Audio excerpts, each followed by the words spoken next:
গ্রাফিতিগুলো মুছে ফেলা হচ্ছে। আমি বলবো তাদের ইন্ধনে, তাদের ইশারায় এই গ্রাফিতিগুলো মুছে ফেলা হচ্ছে।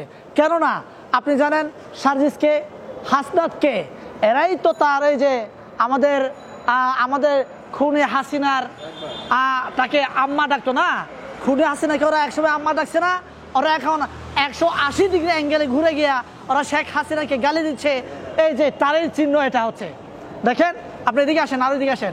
এই যে ফাঁক হাসিনা লিখছে কেন? লিখলে ব্যথাকে পায়, ব্যথা পায় সার্জিস, ব্যথা পায় হাসনাত।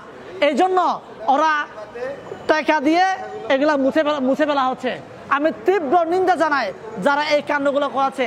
আমি চাই না আপনি আপনি ছবি আঁকবেন, কৃত্রিম ভাবে আপনি গ্রাফিটি আঁকবেন, এই কৃত্রিম গ্রাফিটি আমরা চাই না।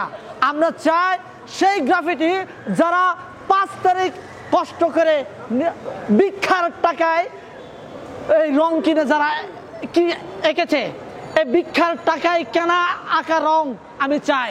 আমি শেখ হাসিনার দেওয়ার টাকার গ্রাফিতি আমি চাই না। আমি চাই না আপনার সেই হাসিনার দোসরদের দেওয়ার টাকায় আপনার কৃত্রিম ভাবে এঁকে দেওয়া, ওদের মনের মতো আঁকছে। এটা আমাদের মনের মতো না, আমাদের মনের মতো আঁকা হচ্ছে এগুলা ফাক হাসিনা।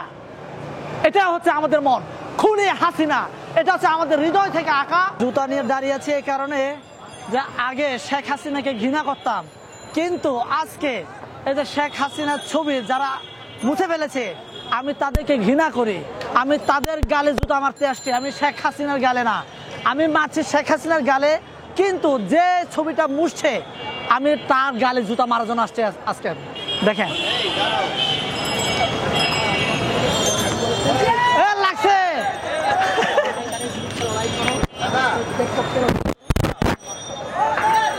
ধন্যবাদ।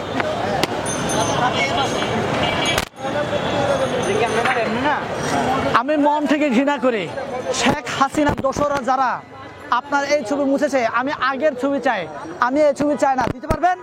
দিতে পারবেন না। আমি যদি আজকে মারা যায় আমার নতুন বানিয়ে দিতে পারবেন? বানিয়ে দিতে পারবেন না। তো 2000 মানুষের রক্তের